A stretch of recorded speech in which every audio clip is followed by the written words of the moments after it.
We now take you live to the Central Texas Command Center in the heart of the resistance. You're listening to The Alex Jones Show.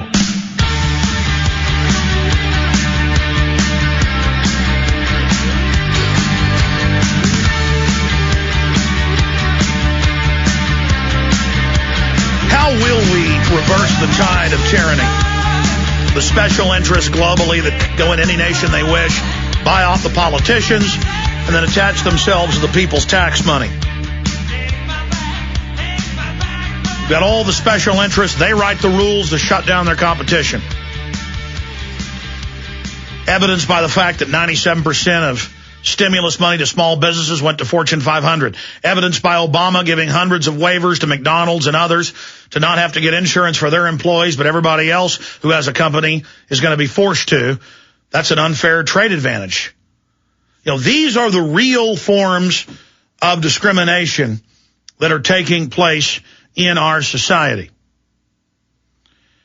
And then in the name of not having discrimination, they say everyone will have the TSA body scan you. Everyone will have the TSA stick their hands down your pants. Everyone will have their rights taken away.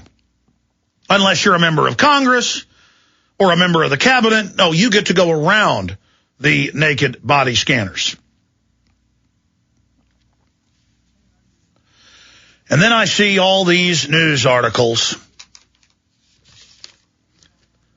Feds warrantlessly tracking Americans' credit cards in real time. Wired magazine, they just say, oh, guess what? We're not just spying on you. We're tracking all your credit cards, and we're tracking all your loyalty cards in real time. Here's the Washington Post. Government reports violations of limits on spying aimed at U.S. citizens. So we've gone from 4 years ago, Bush in that press conference, President Bush saying, oh, we don't spy on you without warrants, to just, hey, everything's spied on. Well, there's an organization out there fighting it, and it's Liberty Guard, libertyguard.org. And, of course, Bob Barr is the chair and the head of it. We had the president on of Liberty Guard last week. His website's bobbarr.org. He really doesn't need any introduction. Well-known congressman, defender of civil liberties and basic human rights. Also ran in 2008 as Libertarian presidential candidate for president and had a good showing on that front, and certainly got to inject a lot of serious issues into the debate. He joins us for the next 25 minutes. Congressman, good to have you on with us. Oh, it's always great to be with you all and your many, many listeners out there. Congressman, let's start at the beginning. How did we go this far where the town I live in has federally run face scanning cameras and license plate readers through the Threat Fusion Center? They have clergy response teams, admittedly, with preachers trained to spy for Homeland Security. That's Associated Press. We have TSA sticking their hands down people's pants and radiating them, but the borders are basically wide open. I'm glad you formed Liberty Guard and for years have been speaking out against this, but man, you know, folks were like, oh, Bob Barr is kind of a little too concerned 10 years ago. Now people are saying, my God, I mean, are we going to be worse than 1984? I tell you, the technology that is available nowadays that governments and businesses can use to invade privacy and to data mine goes far beyond anything that George Orwell could have envisioned. So, in some respects, certainly we're not at the point of the totalitarian brutality state that was depicted in 1984. But in terms of the technology that is available to government to invade people's privacy and to control them by taking away their privacy, far exceeds what was available or could be even contemplated back in the 1940s when 1984 was written. Absolutely. Well, I mean, take the TSA, and I want to see if you concur with me, and then I want you to have some time and go over your view on it and what Liberty Guard is doing. But I saw Ridge 7 years ago when he was head of Homeland Security on C-SPAN in a 2-hour roundtable with corporate heads. He said, you'll have to have an ID card to have a job. That's the real ID. He said that it will be internal checkpoints, and now they're out there with the TSA running checkpoints on highways, bus terminals, as you know, Congressman. And now they're saying a no-fly, no-buy. If they say you can't fly, you can't buy a gun, no judge, no jury, you're put on this Kafka-esque list. I mean, is this not internal checkpoints? Give us your take on that and just the overall spectrum of what's happening with the TSA. What's happened here, Alex, is we've had a sort of a perfect storm. We've seen, and you've seen, of course, because you've spoken out about it for many years, the growth in government power on virtually all fronts. But it accelerated greatly as a result of what happened on September 11th of 2001. And it is that abject fear that has both empowered government to greatly accelerate the steps to control people, to take away their privacy, to gain information, to control them in various ways. And it's that same fear that has made so many Americans virtual sheep in terms of saying, well, if it makes us safer, it's okay. We have to give up some of our freedom in order for government to make us secure. I mean, that is a toxic mixture that has given rise now to the scenario that you've just described, which, for example, just focusing on one very small part of it, and that is the TSA naked body scanners or the very intrusive hand searches. Clearly, these are unconstitutional because they are doing this to people as to whom they have no reasonable suspicion whatsoever that they have done anything wrong or are purporting or attempting, for example, to bring weapons or explosives on an airplane. Also, I think it's important for people to keep in mind, as I know your listeners do, that the freedom to travel, the right to travel in interstate commerce, that is to take a commercial airliner from point A to point B, has been found many years ago by the U.S. Supreme Court to be a fundamental index of freedom, of liberty. Now, are we going to get to the point where the Supreme Court will put a stop to this nonsense? I don't know. Justice Alito on the U.S. Supreme Court, for example, in an opinion a few years ago, seemed to indicate that without some suspicion that an air traveler is doing something wrong or that TSA can articulate a reason why they need to search this particular person beyond the normal screening process is unconstitutional. Whether or not he still believes that, whether or not a majority of the court will so render a decision, I don't know. And even though I'm not terribly hopeful that will happen, it's terribly important that we finally get some resolution of this, to get this teed up so that it can get through the courts. Well, absolutely, Congressman. But on top of that, we've seen in the last few weeks cases where they want to x-ray a woman's breast milk, or they want another woman to dump her milk out, and they hold up the TSA's own rule book, which is just regulations, but their own rules, and they don't care because so many of these people, it seems, enjoy the exercise of power. Some are polite, but I've seen others that literally treat people worse than jail guards treat prisoners. It's just incredible.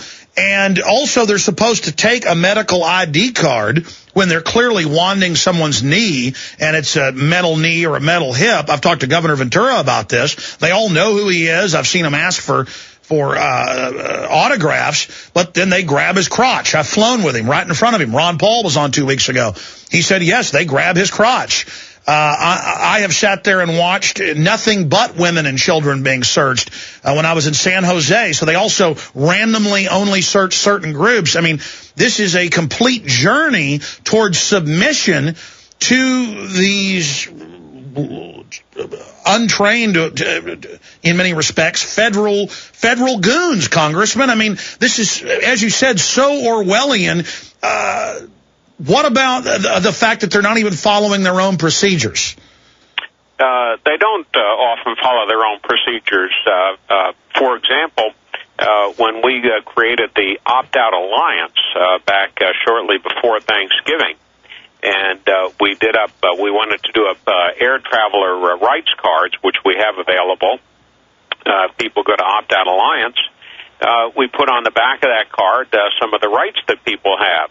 And even though you can find these, you really have to dig for them through the regulations and the manuals and so forth the TSA and DHS have available, because they don't like to let people know, for example, that if you are going to have one of the hand searches done, you do have a right to have it done privately. You do have a right to have somebody present with you, but they don't like to advertise that.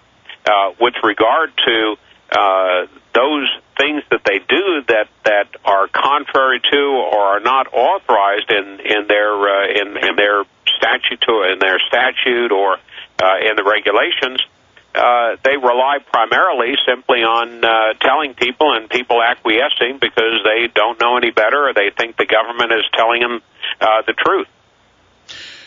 Congressman, specifically dealing with the TSA, I mean, just in your gut, where do you see this fight going? The pilots are allowed to fly this, giant 100-and-something-thousand-pound 747 missile, and they said, you want to grab my genitals? Now all they've got to do is show their ID to make sure they are the pilot. Totally reasonable. Now the unions for the flight attendants are saying no, and the TSA is backing off on them. Now they're talking about not groping small children as intensely. Lawsuits have been filed at courthouses in multiple states like Colorado. They've stopped naked body scanning below 18-year-olds because it violates the child porn laws. Where do you see this fight going? In your gut, do you agree with me that this is something actually that's gone too far, people being sexually violated, and that no matter what the TSA does or how much propaganda they put out or how much intimidation, that if you don't do it, we'll give you $11,000 fines or we'll put you on a no-fly list? I mean, do you see them losing this? They will lose it. The American people will prevail, but it's going to take a lot of hard work over an extended period of time, Alex. It's not going to be successful. That is the fight for freedom and to rein in this intrusive, overbearing, and unnecessary, unconstitutional government behavior. It's going to take more than simply a few people protesting for a day or on a particular day, and then hoping that because, for example, if TSA tries to neutralize a protest by simply not turning on or turning off the full body scanners, that the problem goes away. People are sadly mistaken. So, on the one hand, there is cause for a very slight degree of optimism, and let me explain that. First of all, you mentioned the Real ID. The Real ID was supposed to have been implemented several years ago, but has not yet been implemented and may never be implemented because the American people and state governments objected to it and objected to it loudly. Well, you fought that. I mean, you led the charge against it. Absolutely, and that's one of those rare victories that we've had. Now, you can never let up in the fight against government oppression. Never, ever let up. So, it's a constant battle to make sure that the Real ID doesn't surface as something else. They'll give it a new acronym and so forth, or they'll fund it partially somewhere and then come back to it again later. But at least for now, that's been a very significant success in fighting government intrusion and unconstitutional behavior. Secondly, even though these are small victories that you just indicated with regard to airline pilots and some loosening of the intrusive searches and the X-rays on certain types of persons, children, and minors, and so forth, it's going to take a lot more. I mean, as long as the government is able to have people subject themselves to a naked body scanner, with the only alternative being a grossly invasive manual search, without articulating any suspicion that the person that they're searching, either electronically or manually, has done anything wrong, as long as people are willing to put up with that, it's going to embolden government to continue to press the envelope. I'm also hopeful that the court challenges will be successful.